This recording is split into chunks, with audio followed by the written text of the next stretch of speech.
ज्योतिष ज्ञान विज्ञान कार्यक्रम में आपका हार्दिक स्वागत है।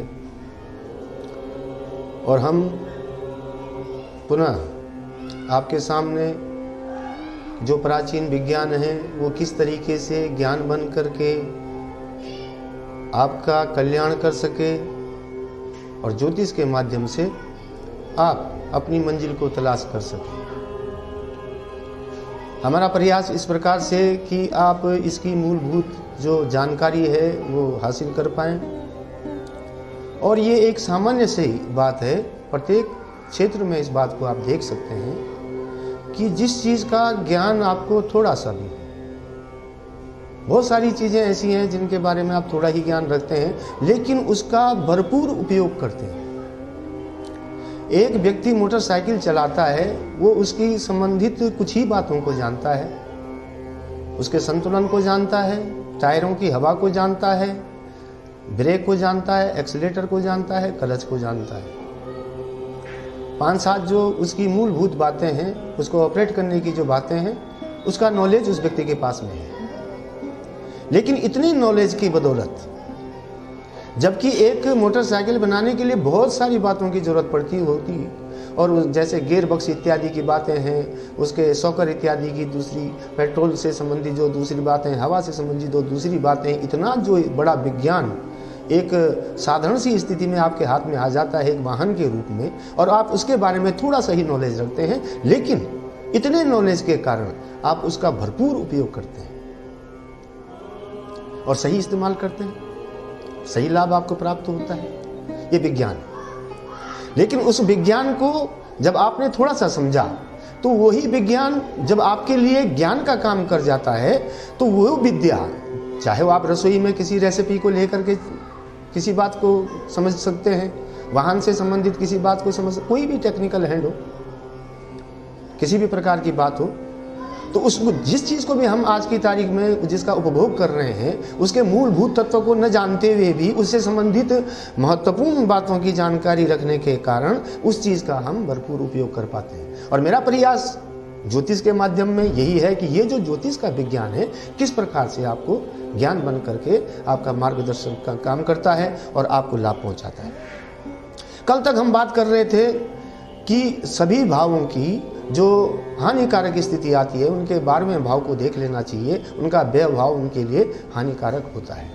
अब ज्योतिष में एक अच्छी स्थिति दूसरे पक्ष में, जैसे व्यय भाव हानिकारक भाव में आते हैं उसी प्रकार से लाभप्रद भी भाव हैं।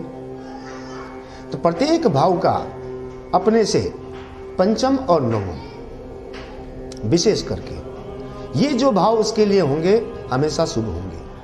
इनको भावों के ऊपर भी रख लेना चाहिए। अगर हम सप्तम भाव की बात कर रहे हो तो सप्तम से पंचम को भी देख लें कि उसकी क्या स्थिति है। तो सप्तम से जो पंचम का हिसाब बैठता है वो एकादश भाव बैठता है, उसकी शुभता उस पर निर्भर करती है। और वो ये जो गणित है ये गणित में समझ में आता है कि अगर हम सप्तम भाव से अगर पंचमेश को देखेंगे, पंचम को देखेंगे और पंचम भाव को देखेंगे तो 11वें भाव की गणना करेंगे।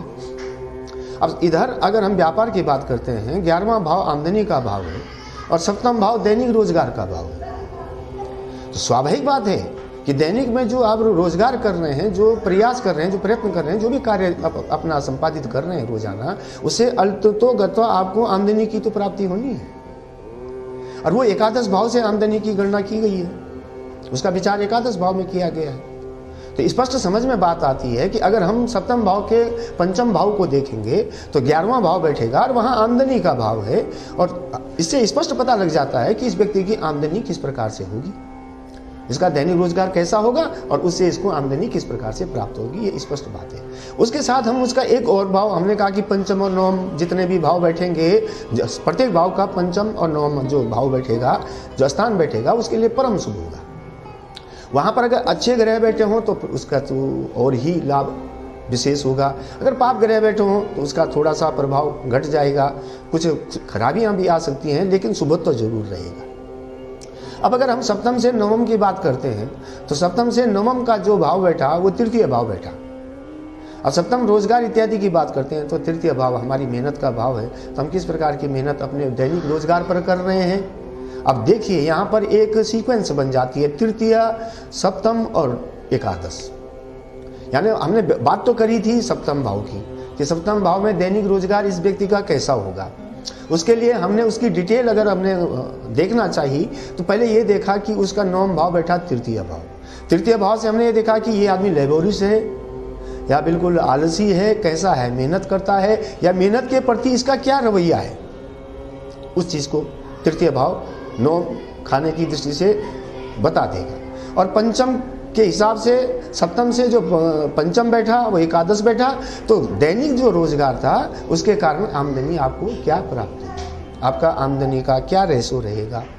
ये सारी जिंदगी के लिए इस बात को प्रवाहित करने के लिए मात्र दशा अंतरदशाएं ही इसमें आपको ज्ञान देंगी कि कब कब इनकी शुभता में आपको वृद्धि मिलेगी या कब कम होगा या कब ज़्यादा होगा, ये दशा अंतरदशा पर निर्भर करता है। दूसरी तरफ अगर हम देखें पंचम भाव की अगर मैं बात करता हूँ तो पंचम भाव में विशेष करके विद्या की बात करते हैं। मैंने आपको पहले भी कहा था कि एक भाव के अंदर सैकड़ों बातें होती हैं।